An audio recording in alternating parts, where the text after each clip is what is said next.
नमस्कार, स्वागत है आप सभी का ईटी नाउ स्वदेश पर। मैं हूं आपके साथ सौमित्र बुतकर। आप देख रहे हैं मार्केट्स पर हमारी खास पेशकश कल की तैयारी। आज अप्रैल सीरीज के आखिरी दिन बाजारों में मजबूती देखने को मिली। निफ्टी और सेंसेक्स हफ्ते के ऊपरी स्तर पर बंद हुए। मिड कैप और स्मॉल कैप शेयरों में भी तेजी देखी गई। बाजार में आज और क्या हलचल रही, जानने के लिए चलते हैं मेरी सहयोगी प्रियंका उप्पल आनंद के पास। देखिए आज किस तरह से आज बाजार का कारोबार रहा। आज एक्सपायरी का दिन था। हमने 17,000 से लेकर 17,200 ये 200 पॉइंट के रेंज लग रही थी जिसके बीच एक्सपायरी होनी थी और ऊपर ही इसकी एक्सपायरी हुई है। सारे ही सेक्टर्स में आपको आज हरा निशान दिखाई दिया, बढ़त दिखाई दी और majorly largely on the basis of corporate earnings. अगर आप इस वक्त निफ्टी के गेनर्स को देखते हैं, टॉप गेनर्स में HUL शामिल था। इनफैक्ट पहले अगर हम पैक्स की बात करें जहां से लीडरशिप आई, जिन्होंने जो मूवर्स थे आज के, उनमें से FMCG, एनर्जी और कंजम्पशन, ये तीन बिगेस्ट मूवर्स रहे आज के डिफरेंट सेक्टर्स की। अगर हम बात करें FMCG पैक, बिकॉज HUL के नंबर्स आए, अच्छे नंबर्स आए, ग्रोथ की गाइडेंस अच्छी थी कमेंट्री ने, जिसके बाद हमने पूरा रब ऑफ इफेक्ट पूरे स्पेस पर ही देखा। आप मैरिको की बात करें, नेस्ले की बात करें, उन सभी काउंटर्स में भी आपको आज तेजी देखने को मिली। एनर्जी पैक बड़ी कंट्रीब्यूशन बाजार को ऊपर तक लाने की रिलायंस ने की, एक इंडेक्स मैनेजमेंट तक का रोल भी निभाया पीछे के कुछ दिनों में रिलायंस, लेकिन largely because of the improving GRMs, जिसके चलते हमने देखा कि रिलायंस में तेजी थी। 2800 के ऊपर तक पहुंचा रिलायंस। पूरा रिफाइनरी स्पेस, MRPL की बात हो, चेन्नई पेट्रो की बात हो, सभी में आपको अच्छे मूव्स देखने को मिले। और तीसरा स्पेस जो आज का गेनर था वो था consumption space, like Asian paint stocks, क्योंकि थोड़े से अब क्रूड के प्राइस स्टेबल हैं, जिसके चलते हम देख रहे हैं जितने भी पेंट स्टॉक्स हैं, एविएशन स्टॉक्स हैं, ऑयल टायर स्टॉक्स हैं, उन सब में आपको एक तेजी भी देखने को मिल रही है, लगातार बनी हुई है। सेक्टर्स बहुत सारे थे जिनमें आज आपको क्लियरली एक्शन दिख रहा था। Measure of the pack action में दिख रहा था, जैसे फर्टिलाइजर सब्सिडी का बड़ा ट्रिगर है। फर्टिलाइजर के चलते, इसी ट्रिगर के चलते आपने UPL में तेजी देखी, कोरोमंडल, चंबल फर्टिलाइजर, इन सभी स्टॉक्स में आपको तेजी भी देखने को मिली।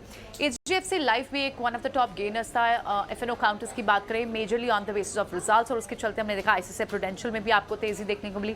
तो इंश्योरेंस स्पेस में भी आपको आज एक्शन अच्छा खासा देखने को मिला। और होटल स्टॉक्स में इंडियन होटल लगभग 2-2:30 बजे तक तो टॉप FNO गेनर भी रहा, क्योंकि इंडियन होटल्स के अच्छे नंबर्स आए। सो ये सारे स्टॉक्स थे, ये सारे सेक्टर्स थे जिन्होंने आज पार्टिसिपेट किया इस मूव में। लूजर्स कहाँ थे जिन्होंने बाजार को नीचे की तरफ खींचा? उसमें entertainment industry, media industry, majorly because of the TV18, और उसके बाद बजाज ऑटो के खराब सेट ऑफ नंबर्स, उसकी वजह से यहाँ आपको एक ड्रैगर दिखा। और साथ ही हिंडाल्को एल्यूमिनियम स्टॉक्स जैसे एल्यूमिनियम के ट्रिगर जैसे काउंटर्स, हिंडाल्को, वेदांता, इन स्टॉक्स में आपको थोड़ी गिरावट देखने को मिली आज। बिल्कुल। तो और इक्वानिमिटी वेंचर्स के मैनेजिंग पार्टनर राजेश सहगल ने हमसे खास बातचीत में कहा कि नई लिस्टेड कंपनियों में निवेश के बेहतर मौके हैं। उनके मुताबिक इंफ्रास्ट्रक्चर कंपनियों पर भी फोकस किया जा सकता है। सबसे टॉप लेयर जो है उसमें सबसे ज्यादा करेक्शन हुआ है। जो सेकंड लेयर है वो ऐसी कंपनीज का है जो एकदम बड़ी नहीं हो चुकी है, एकदम मैच्योर नहीं हुई है, बट काफी उन्होंने पैसा रेज किया हुआ है। 25-50 million dollar, 300-500 up to 1000 crore raise किया हुआ है। आई थिंक उन कंपनीज में अभी एक डिफरेंस हो रहा है बिटवीन ऐसी कंपनीज जिन्होंने वो पैसा अच्छी तरह इस्तेमाल किया है बिजनेस में और बिजनेस ग्रो किया है, वर्सेस जो दूसरी कंपनीज हैं जिन्होंने ये पैसा यूज कर लिया है लेकिन उसके उसके सामने उनके पास कुछ डेमोन्स्ट्रेट करने के लिए, ग्रोथ दिखाने के लिए कुछ रेलिवेंट चीजें नहीं है। सो आई थिंक उसमें वैल्यूएशन का एक ब्रेक आ रहा है उन दोनों सेक्टर्स में। और जो सेक्टर में हम लोग इन्वेस्ट करते हैं जो कि उससे भी एकदम अर्ली स्टेज है, आई थिंक उस सेक्शन में ज्यादा फ्रॉथ आया ही नहीं था। ऐसा नहीं है कि फ्रॉथ ही नहीं आया था, फ्रॉथ तो था, सब जगह था, बट इतना फ्रॉथ नहीं था जो हमने लेटर स्टेज कंपनीज में, नैस्डैक में, लिस्टेड कंपनीज में देखा। तो उसके कारण जो करेक्शन हम यहाँ देख रहे हैं वो इतना ज्यादा है नहीं, बिकॉज उतना अनरीजनेबल वैल्यूएशंस हुए ही नहीं थे। But you are right, overall अगर आप सबको साथ में रख दें तो बहुत अच्छा करेक्शन है। एंड हमारा तो ये रिकमेंडेशन है कि ये करेक्शन का फायदा बिल्कुल उठाना चाहिए। और जैसे कि आपने कहा, हमने अभी पैसा मार्केट से उठाया है, तो we are I think very well place to invest ऐसी कंपनीज में जो अभी कंपनीज की बिजनेस अच्छा है, फाउंडर्स अच्छे हैं, टेक्नोलॉजी अच्छी है, और थोड़ा वैल्यूएशन में थोड़ा थोड़ा गिराव आया है, तो गुड टाइम्स। चलिए, तो जो करेक्शन आया है बीते दिनों बाजार में वो अच्छा है और अपॉर्चुनिटीज़ यहाँ पर ढूंढनी चाहिए, ये है राजेश सहगल जी का मानना। पर हमारे साथ अब दो खास मेहमान जुड़ गए हैं, उनसे भी पूछते हैं कि उनका मानना क्या है फिलहाल बाजार पर। रवि सिंह और देवांग शाह हमारे साथ चर्चा में शामिल हो रहे हैं। बहुत बहुत स्वागत आप दोनों का।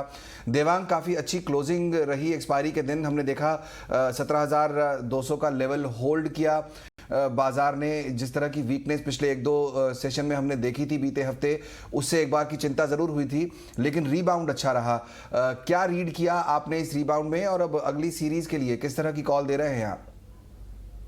ओवरऑल हम अगर निफ्टी का चार्ट देखते हैं, पिछले कुछ दिन में काफी वॉलेटाइल रहा है। एक दायरे में रखा है। ऊपर का जो लेवल है 17,400 17,450 एक रेजिस्टेंस जोन बना रहा है, तो काफी वहीं से हमने देखा है, प्रीवियसली भी वहीं से करेक्ट हुआ था। तो इफ ये लेवल केयरफुली वॉच रखना इंपॉर्टेंट है। और जहां तक सपोर्ट की बात करें, 17,000 का नाउ इमीडिएट सपोर्ट है, मेजर सपोर्ट है 16,850। हमने काफी बार देखा कि ये लेवल से वापस में बाउंस देखने मिला है। तो ओवरऑल बाय ऑन डिक्लाइन की स्ट्रेटेजी रखनी चाहिए, बट जिस तरह की इसकी मार्केट में वॉलेटिलिटी है, हमें देखना है कि with the proper stop loss रखना इंपॉर्टेंट है। ओके, तो बाय ऑन डिप्स की स्ट्रैटेजी ही रखें यहाँ पर। 17,000 पर एक सपोर्ट और मेजर सपोर्ट 17,800 के आसपास। उम्मीद करेंगे कि उस लेवल तक बाजार न जाए। स्टॉक्स की बात करते हैं और खबरों का सिलसिला जो है, सबसे पहले आपको एक्सक्लूसिव खबर से शुरू करेंगे। होलसिम के भारतीय सीमेंट कारोबार को खरीदने की रेस में अडानी ग्रुप सबसे आगे दिखाई दे रहा है। ईटी नाउ स्वदेश को मिली एक्सक्लूसिव जानकारी के मुताबिक ग्रुप की डील की फंडिंग के लिए बातचीत चल रही है। इस पर और जानकारी लेंगे मेरी सहयोगी नयनतारा राय से। नयनतारा, बताइए क्या एक्सक्लूसिव खबर लाई हैं आप? आज हम आपके लिए एक बहुत ही बड़ी एक्सक्लूसिव खबर ला रहे हैं और ये है सीमेंट स्पेस के बारे में। यस, हम होलसिम डील के बारे में ही बात कर रहे हैं। याद रखिए, इसी महीने होलसिम ने अनाउंस किया था कि वो एग्जिट करेंगे एसीसी और अंबुजा से। आपने कभी सोचा क्यों ये स्विस जायंट, स्विट्जरलैंड के जायंट, दुनिया के one of the biggest market से एग्जिट क्यों करना चाहते हैं होलसिम? हम बताते हैं आपको। क्योंकि जो एसीसी और अंबुजा की जो फैक्ट्रियां हैं वो कार्बन क्रेडिट काफ़ी हाई है। इसका मतलब है होलसिम जब वो टैक्स पे करेंगे वो बढ़ जाएगा। ऐसे ही यूरोप में काम किया जाता है कार्बन क्रेडिट को कम करने के लिए। एसीसी और अंबुजा की फैक्ट्रियों को अपग्रेड करने के लिए और कार्बन क्रेडिट कम करने के लिए बहुत ही बड़ा खर्चा लगेगा, billions and billions of dollars. और इसी कारण होलसेल ने डिसाइड किया कि वो इंडिया से एग्जिट कर लेंगे। खरीदेगा कौन? हमें ये बताया जा रहा है कि फ्रंट रनर है अदानी ग्रुप। हमने आपको कार्बन क्रेडिट के बारे में बताया है और इसी कारण अदानी ग्रुप आजकल मिडिल ईस्टर्न फंड्स से बातचीत कर रहे हैं उनको पार्टनर करने के लिए, ये बहुत ही बड़े डील के लिए। ये जो डील है दोनों कंपनियों की वो 11 बिलियन डॉलर्स की हो सकती है। एक पार्टी अकेला तो कर ही नहीं सकता। और कार्बन क्रेडिट क्योंकि बड़ा होगा, कार्बन टैक्स ज़्यादा बड़ा होगा, हमको ये भी बताया जा रहा है कि जो प्राइवेट इक्विटी कंपनीज़ हैं अमेरिका की और यूरोप की, वो इस डील में पार्टिसिपेट नहीं करना चाहते हैं। तो ये भी देखना होगा कि अगर अदानी मिडिल ईस्टर्न ग्रुप से बात कर रहे हैं, JSW ग्रुप जो दूसरे बिडर हैं उनका क्या होगा? वो भी क्या मिडिल ईस्टर्न फंड से बात करेंगे? क्या उनको कोई अमेरिकन प्राइवेट इक्विटी जायंट मिल चुका है? तो देखते रहिए ईटी नाउ स्वदेश, हम आपके लिए लाते रहेंगे सारी एक्सक्लूसिव खबरें। शुक्रिया नयनतारा एक्सक्लूसिव खबर के लिए। रवि, ये स्पेस काफ़ी दिनों से बजिंग भी है, न सिर्फ होलसिम की जो खबर आ रही है कि वो इंडिया से एग्जिट करना चाहते हैं उसके वजह से, बल्कि सीमेंट स्पेस में हम देख रहे हैं कि प्राइस हाइक्स हो रहे हैं और जिसकी वजह से भी स्टॉक्स पर इम्पैक्ट पड़ रहा है।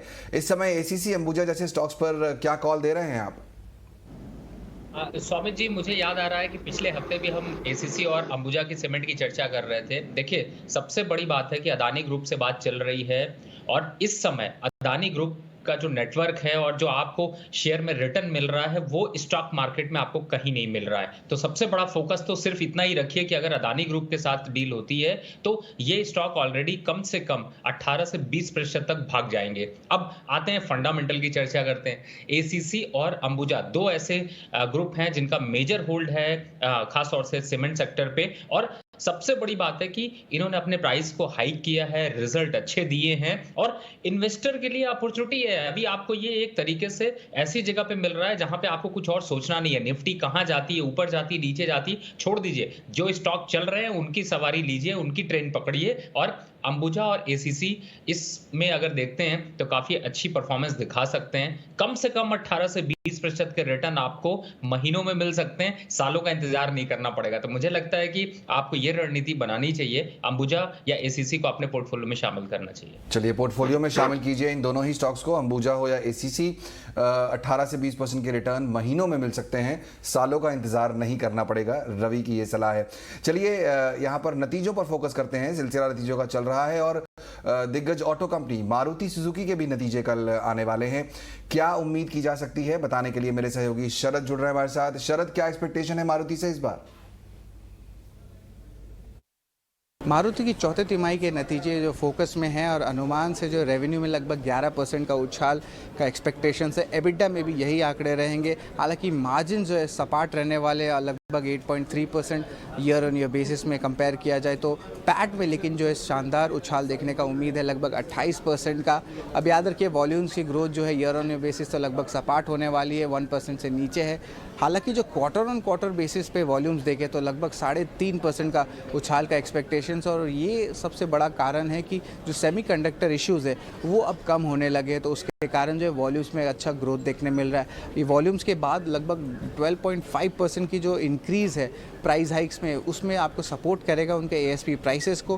हालांकि याद रखिए एक टाइप से मिक्स प्रोडक्ट मिक्स मैनेजमेंट किया गया है कंपनी की वजह से, उसके कारण आप देख सकते हैं कि लोअर डिस्काउंट देखने मिले हैं आपके रिटेल सेल्स पे, और कॉस्ट कटिंग इनिशिएटिव के कारण जो है मार्जिन्स को अच्छा से मैनेज किया गया है और एबिटा इंप्रूवमेंट देखा गया है, स्पेशली जो है पॉजिटिव ऑपरेटिंग लेवरेज मॉडल के लिए। अब इंपॉर्टेंट फैक्टर्स जो आगे देखने के लिए होंगे वो होंगे डिमांड आउटलुक क्या लगने वाली है, स्पेशली एंट्री लेवल सेगमेंट के लिए, और इसके अलावा मार्जिन्स का क्या आउटलुक रहेगा और नए क्या क्या लॉन्चेस प्लान होंगे FY23 के लिए, इस पे फोकस रहने वाला है।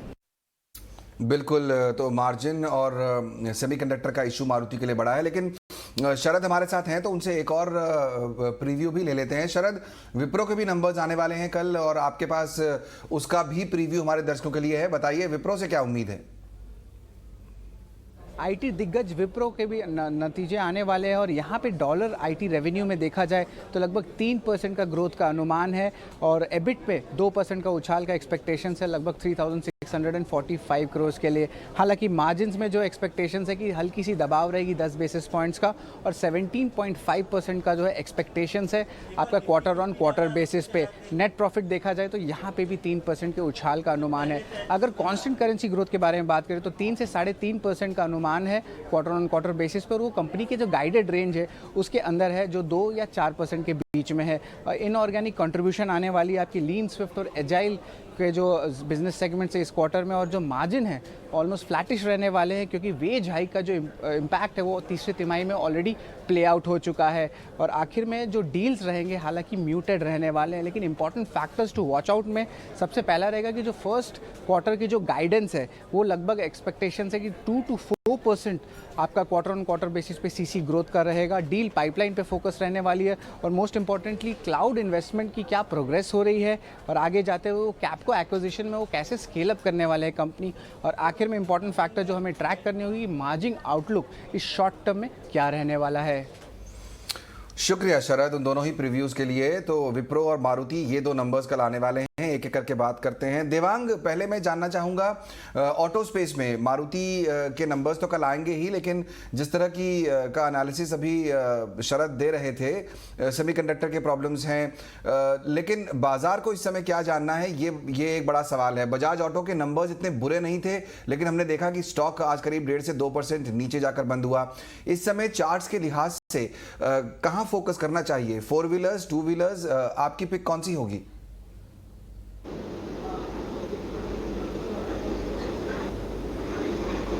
फुल सेगमेंट में बात करें तो हीरो मोटोकॉर्प है। हमने देखा है कि काफी एक कंसोलिडेशन के बाद एक काफी स्ट्रॉन्ग ब्रेकआउट देखने मिला था स्टॉक के अंदर।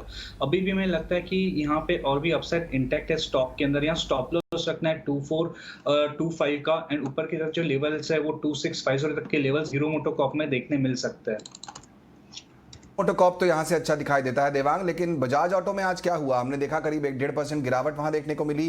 क्या वहां पर कुछ पैटर्न्स में चेंज हुआ है? ऑटो की बात करें तो हमने प्रीवियस जो रेजिस्टेंस था वही लेवल को टच करे वापस करेक्शन देखने मिला है स्टॉक के अंदर। तो एक इमीडिएट रेजिस्टेंस है बजाज ऑटो में 4000 के लेवल पर, वहां से करेक्शन देखने मिला है। अभी भी लगता है स्टॉक्स में थोड़ा करेक्शन थोड़ा इंटैक्ट लग रहा है। यहाँ पे नीचे की तरफ के जो लेवल्स है 3750 और 3725 तक के लेवल्स देखने मिल सकते हैं स्टॉक के अंदर। रेजिस्टेंस की जैसे हमने बात की 4000 का एक स्ट्रॉन्ग इमीडिएट हर्डल है बजाज ऑटो के लिए। अभी बहुत ज़्यादा अपमूव की उम्मीद बजाज ऑटो में नहीं है, लेकिन हीरो मोटो पे आप नजर रख सकते हैं।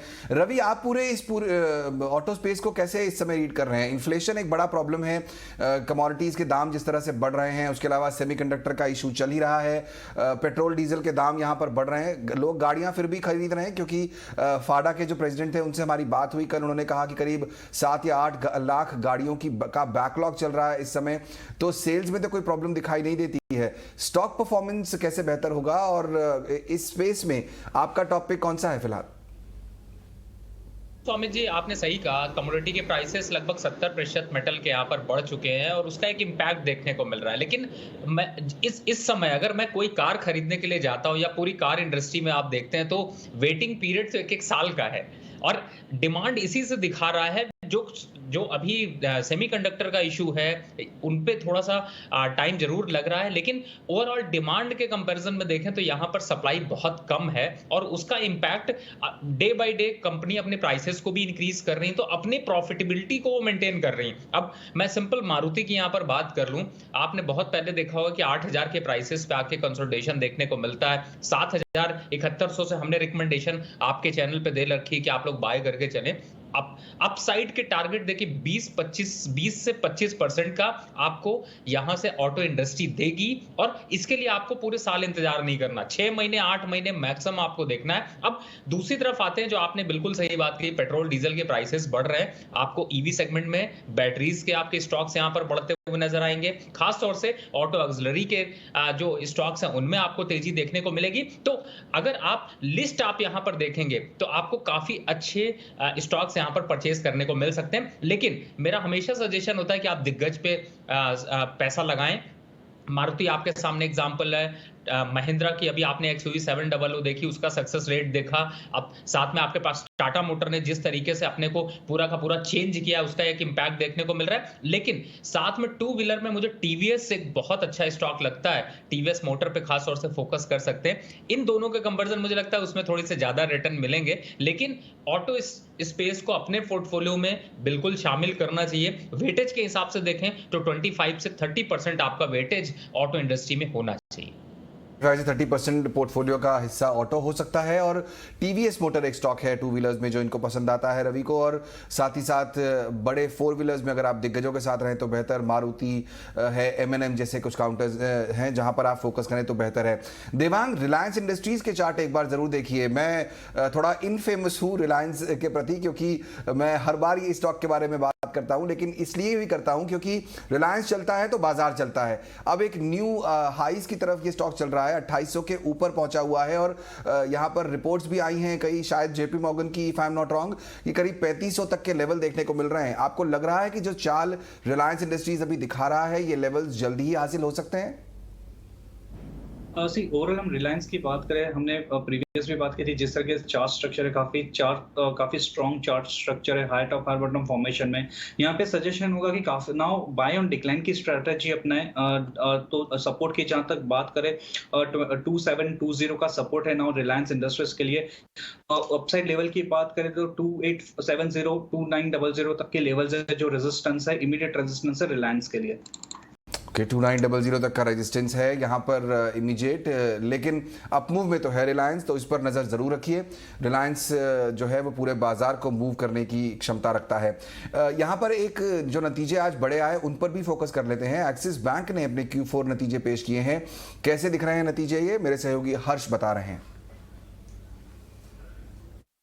एक्सिस बैंक ने अपने Q4 FY22 के नंबर्स डिक्लेयर किए और सॉलिड सेट ऑफ नंबर्स दिख रहे हैं हमको at the outset. Net interest income गया है 16.5% से ऊपर गया है ईयर ऑन ईयर बेसिस पे, 2% क्वार्टर ऑन क्वार्टर, तो एक अच्छा खासा नेट इंटरेस्ट इनकम 9000 करोड़ से जस्ट नीचे, हम 9000 करोड़ से जस्ट ऊपर एक्सपेक्ट कर रहे थे, तो slightly lower than anticipated. PPOP also थोड़ा कम आया है हमारे एक्सपेक्टेशन से, अराउंड 5% सिक्वेंशियल बाउंस दिखा है पीपीओपी में, तो वो एक अच्छा खासा बाउंस दिखा है।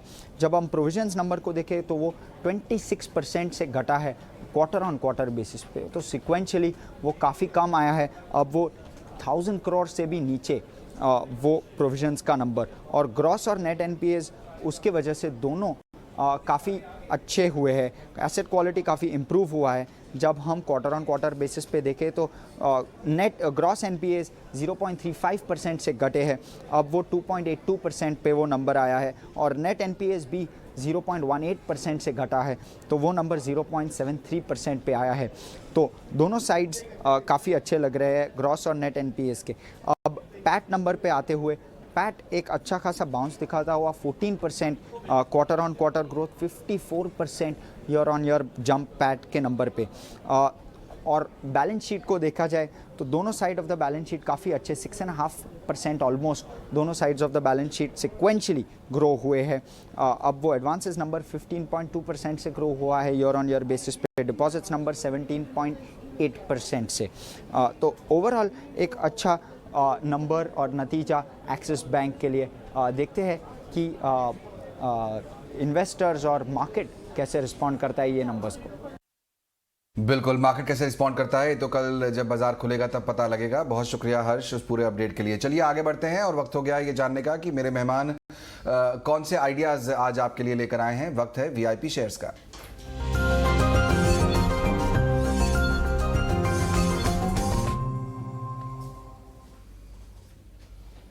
देवांग, आपसे शुरुआत करेंगे। बताइए कौन से स्टॉक आइडियाज आज आप शेयर करने वाले हैं हमारे दर्शकों के साथ। यहाँ पे एक फर्स्ट स्टॉक रहेगा पावर ग्रिड में। ओवरऑल हम चार्ट स्ट्रक्चर पावर ग्रिड का एक स्ट्रॉन्ग मोमेंटम है स्टॉक के अंदर। Height of bottom chart structure में सिर्फ कल के लिए नहीं बट शॉर्ट टर्म के लिए भी इस स्टॉक को देख सकते हैं। यहाँ पे 227.5 का स्टॉप लॉस रखना है, टारगेट है 246 का। नेक्स्ट स्टॉक है डाबर। डाबर में हम देखते थे काफी एक कंसोलिडेशन के बाद स्टॉक के अंदर ब्रेकआउट देखने मिला है, और जिस तरीके से हमने मोमेंटम देखा है हमें लगता है कि और भी अपसाइड इंटैक्ट है डाबर के अंदर। यहाँ पे डाबर में स्टॉप लॉस रखना है 552 का, टारगेट है 598। पावर ग्रिड और डाबर ये दो स्टॉक्स ऐसे हैं जहां पर आप लॉन्ग पोजीशन लेकर फायदा कमा सकते हैं, और सिर्फ शॉर्ट टर्म ही नहीं थोड़ा लंबे समय के लिए भी रखेंगे तो रिटर्न अच्छे मिलने की संभावना। रवि, 1 मिनट का समय, आपके पास कौन से स्टॉक आइडियाज हैं आज हमारे दर्शकों के लिए? दो स्टॉक्स हैं जिनकी चर्चा आपने करी है। एक है यहाँ पर गैस से, पेट्रोलियम से, खासतौर से पेट्रोनेट एनर्जी जो कि 207 रुपए के पास चल रहा है, और कल आपको ये 1.5% से 2% का गेन दे सकता है। तो आप एक तो कल की तैयारी में आप इसको ले सकते हैं, और लॉन्ग टर्म के हिसाब से अगर लेके चलते हैं तो 18 से 20% यानी 240 तक के टारगेट आपको मिल सकते हैं। दूसरा चर्चा आपने करी थी आईटी सेक्टर की, विप्रो की, लेकिन मैं यहाँ पर एचसीएल दूंगा क्योंकि काफी अच्छी करेक्शन हो चुकी है और नंबर्स काफी अच्छे लग रहे हैं। एक बार 1250 तक के लेवल आपको फिर से देखने को मिल सकते हैं। तो आपको कल की तैयारी के लिए और कल के मुनाफे के लिए आपको ये दो स्टॉक आपको सुबह खरीदने हैं, और शाम तक आपको एक अच्छा मुनाफा यहाँ पर मिलेगा। बिल्कुल, यही सबसे अच्छी बात है रवि आपकी कि आप सिर्फ शॉर्ट टर्म ही नहीं, आप लॉन्ग टर्म भी सोचते हैं। सिर्फ कल के दिन के लिए ही नहीं बल्कि थोड़ा लंबे समय के लिए रखेंगे तो भी ये दो स्टॉक्स पेट्रोनेट एलएनजी और साथ ही साथ एचसीएल टेक, इन दोनों पर आप फोकस करेंगे तो आपको अच्छा मुनाफा होने की उम्मीद पूरी है।